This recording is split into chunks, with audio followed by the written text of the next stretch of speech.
আপনি যদি যখন আপনি আপনার মেইলে প্রবেশ করবেন তখন দেখতে পারবেন যে আপনার ইনবক্সে এখানে সাবজেক্ট আকারে কিছু মেইল থাকবে এবং পাশাপাশি ডিসক্রিপশন অর্থাৎ মেইলের প্রথম যে ওয়ার্ডগুলো আছে সেই ওয়ার্ডগুলোর ডিসক্রিপশন কিছু দেওয়া থাকবে।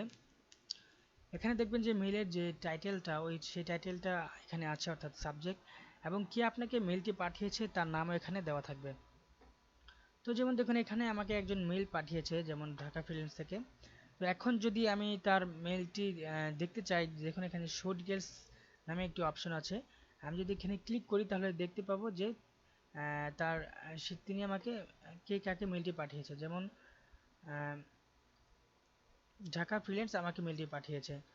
ঠিক তেমনি আপনি যদি দেখবেন আবার অন্যান্য মেসেজের মধ্যে দেখবেন কিছু কিছু মেসেজ আছে যেগুলো লং কনভারসেশন। যেমন এখানে দেখুন যে এখানে দুজন দেখা যাচ্ছে, আমি এবং ঢাকা ফ্রিল্যান্স। এখানে পাশাপাশি একটি ব্র্যাকেটে 6 দেওয়া আছে, তার মানে এখানে আমাদের প্রায় 6টি মেল এ পর্যন্ত এই মেইলে কনভারসেশন 6টি মেল আলোচনা করা হয়েছে আমাদের সাথে, 6টি মেসেজ। তো এখানে সেম অন্যান্য মেলের মধ্যে এখানে রিপ্লাই আছে। এখানে দেখুন আরেকটি অপশন হচ্ছে যেখানে রিপ্লাই টু অল। তো রিপ্লাই টু অল বলতে সাধারণত এই মেসেজটি একের অধিক পার্সনকে পাঠানো হয়েছে। আপনি এটা দেখতে পারবেন যখন আপনি রিপ্লাই টু অলে ক্লিক করবেন, তাহলে দেখতে পারবেন যে এখানে কয়টি মেল দেওয়া আছে, অর্থাৎ 2টি মেল দেওয়া আছে। এখানে 2জন পার্সন, আপনি ইচ্ছা করলে তাদের মেল লিখে তাদের সিন করে পাঠিয়ে দিতে পারবেন। ঠিক তেমনি দেখুন মেইলের নিচে একটি ডট আকারে কিছু অংশ দেওয়া আছে, এর মানে যে আচ্ছা আমি এখানে আরেকজনকে অ্যাড করছি। দেখুন যে আমি এখানে যেমন স্বপ্ন কবিতাকে আমি এখানে অ্যাড করছি। তো এই স্বপ্ন কবিতাকে যখন আমি অ্যাড করছি এবং এই যে ডট যে আছে এখানে যে আমি ক্লিক করছি, দেখুন স্বপ্ন কবিতা এখন আমাদের যে আমার সাথে এবং ঢাকা ফ্রিল্যান্সের সাথে যা যা আমাদের কন্ট্যাক্ট হয়েছে, তখন এই স্বপ্ন কবিতায় সবগুলো মেসেজগুলো সে দেখতে পারবে, অর্থাৎ আমাদের হোল কনভারসেশন সে পড়তে পারবে।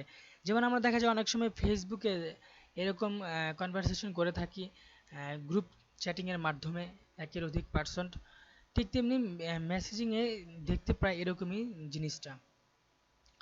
তো ফেসবুকে উদাহরণ দিতে গেলে যদি আরো ক্লিয়ার করে বলি যে যদি আপনি কোনো গ্রুপ চ্যাটে যদি কাউকে নতুন করে অ্যাড করেন তাহলে সে কি পুরাতন মেসেজগুলো সে দেখতে পারে। ঠিক তেমনি আপনি এখানে একটি নতুন করে যদি কাউকে অ্যাড করেন ঠিক তেমনিও সে সে আপনাদের পুরনো যে কনভারসেশনগুলো আছে সে এগুলো দেখতে পারবে। এবার যদি আপনি সিন দিয়ে দেন তাহলে সবার কাছে এই মেলটি চলে যাবে। তো এবার আসুন যে আপনি চাচ্ছেন যে না আপনি চাচ্ছেন যে আমি এটা ডিসকার্ড করে দিচ্ছি, চাচ্ছেন এটা পাঠাবো, এবং আপনি এখানে শো ডিটেলসে গেলে আপনার মেলগুলো এখানে দেখাবে। এবং পাশাপাশি আপনি এখানে সেম জিনিসগুলো এখানে পাবেন, যেমন রিপ্লে অল, ফরওয়ার্ড। অর্থাৎ আপনি যদি ফরওয়ার্ডেও ক্লিক করেন দেখবেন সেম জিনিসটাই এখানে যাবে। যেমন তার সাথে আমার এ পর্যন্ত কি কি কনভারসেশন হয়েছে আমি স্বপ্ন কবিতাকে পাঠাতে চাচ্ছি, তো সে এই কনভারসেশনগুলো এখানে দেখতে পারবে। আমি ডিসকার্ড করে দিলাম। তো এবার আসুন যে দেখুন যে এটা কি আসলে একটি লং প্রসেস, আপনাকে বারবার এটা ক্লিক করে দেখতে হচ্ছে আপনি কি কি কোন মেসেজগুলো পাঠিয়েছেন। এখানে আপনি এটা একটা পুল ডাউনের মেনুর মতো প্রায়। তো আপনি যে চান যে না আমি নতুন করে আবার নতুন কনভারসেশন চালু করব, তাহলে আপনি সেটা পারবেন।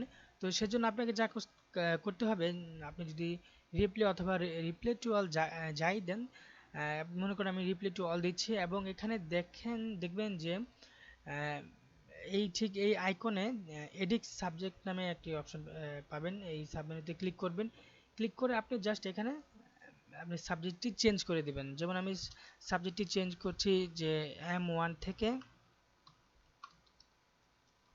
মেসেজ দিচ্ছি।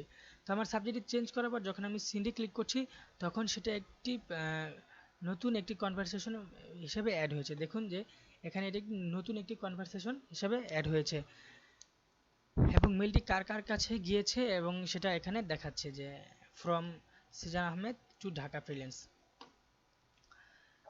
ঠিক তেমনি আপনি যদি চান যে না এরকম আপনি করতে, না আপনার কাছে যদি অসুবিধা মনে হয়, তাহলে আপনি এই সেটিংসটিও চেঞ্জ করতে পারবেন। যেমন দেখুন এখানে ঢাকা ফ্রিল্যান্স 6 দেওয়া আছে এবং এখানে দেওয়া আছে 4, তার মানে 10টি মেইল 10টি কনভারসেশন আমাদের এখানে আছে।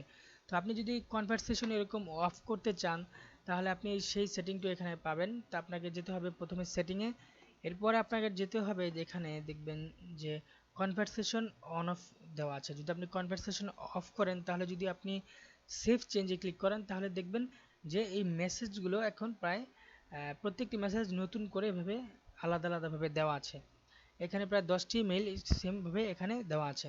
তো আপনাকে ঠিক তেমনি আহ, এই আপনি যদি কনভারসেশন অফ করেন এরকম শো করবে। তো আমি চাচ্ছি যে কনভারসেশন অন অন থাকলে এটা সম্ভবত ভালো, কারণ অনেকগুলো মেইল পড়াও একটা দুর্বিষহ ব্যাপার। আমি সেভ চেঞ্জে অন করে সেভ চেঞ্জে দিচ্ছি, দেখুন যে এই মেইলগুলো আবার সেগুলো তাদের নিজস্ব কনভারসেশনে তারা আবদ্ধ হয়ে যাচ্ছে। এভাবে আপনি আপনার কনভারসেশন অফ অনের মাধ্যমে আপনি আপনার মেইলকে সুন্দরভাবে সাজাতে পারেন। যদি পুরো পুরো বিষয়টা যদি আপনি একটু বোঝার চেষ্টা করেন, তাহলে দেখবেন যে আপনার আর কোনো এরকম অসুবিধা হচ্ছে না। আর যদি আপনি নতুন করে কনভারসেশন অ্যাড করতে চান, তাহলে তো কথাই নেই।